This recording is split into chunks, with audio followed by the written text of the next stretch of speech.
The question is now that the amendment be agreed to. I give the call to the member for Fowler. Thank you, Deputy Speaker. Cash is still part of everyday life in my electorate, not as a relic or a last resort, but as ordinary commerce. Walk through Cabramatta, Fairfield, Liverpool or Canley Heights and you will see businesses taking cash across the counter, families doing their weekly shop and people using cash to manage everyday costs. I sent money home to relatives as well. I use cash in Vietnam. I hand over cash at a money transfer business in Cabramatta, knowing that my auntie, who lives in a province in Vietnam, will have cash on the other end. For many people in my community, cash remains part of how they earn, trade and pay.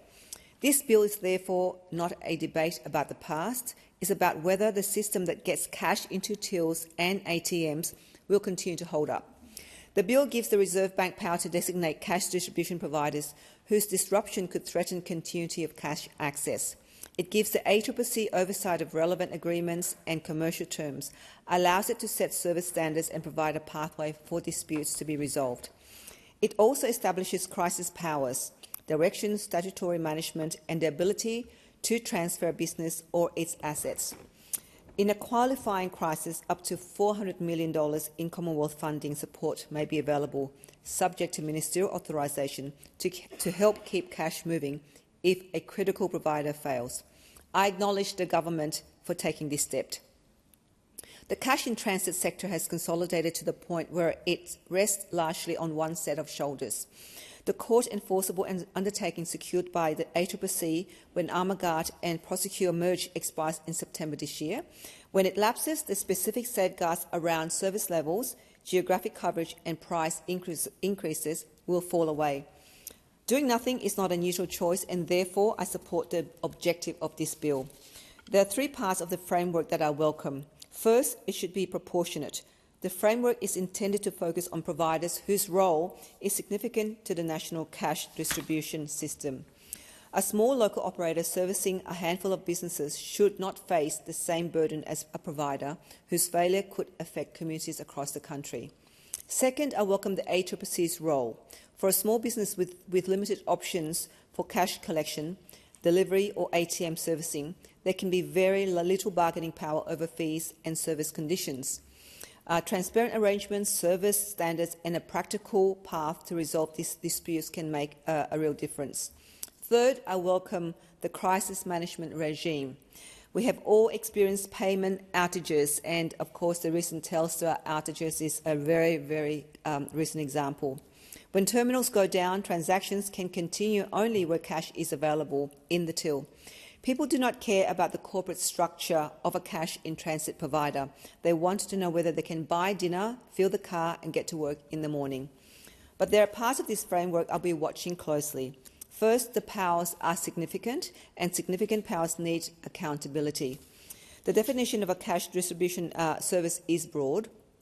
Under the bill, the Minister may make rules to include further services connected with cash or its availability or exclude service from the definition.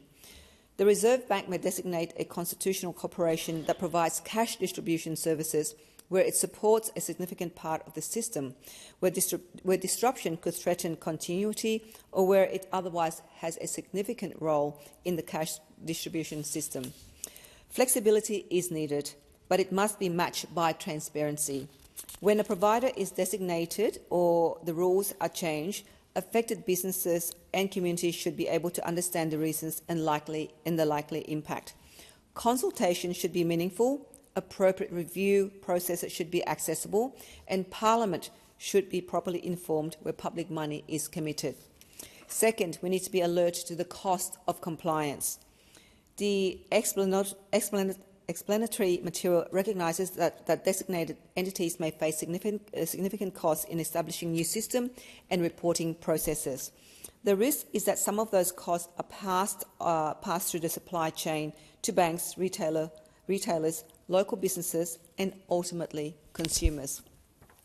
A cash-resilient distribution system is important, but resilient must not come at an unreasonable cost to the small businesses that rely on cash every day. The bill gives the ACCC an important role in overseeing commercial terms, including pricing. The government and regulators should use that role to monitor the effect of this framework or service fees and access costs, especially for small businesses and communities with limited alternatives. Third, the framework must serve all communities that rely on cash. Now, the bill rightly recognises the importance of cash for older Australians and people in regional and remote areas, but the policy discussion cannot stop here.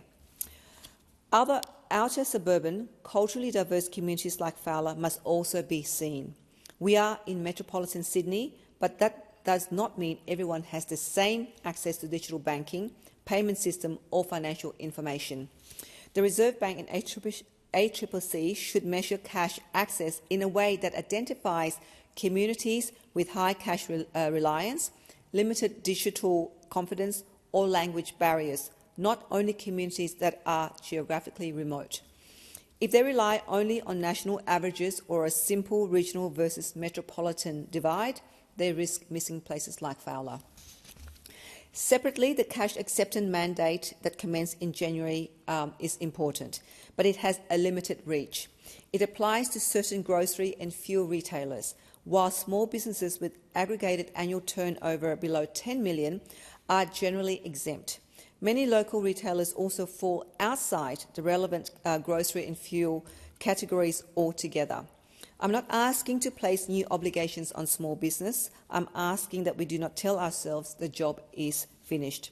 I support the objective of this bill. I want it to work, but the government and regulators must be clear about who they are measuring. Cash use in southwest Sydney is not marginal, and we've heard from the previous member how important cash is to society. For many people and businesses in my electorate, it remains part of everyday life. Keep cash available, keep it affordable, and count my community in the data. Thank you, Deputy Speaker.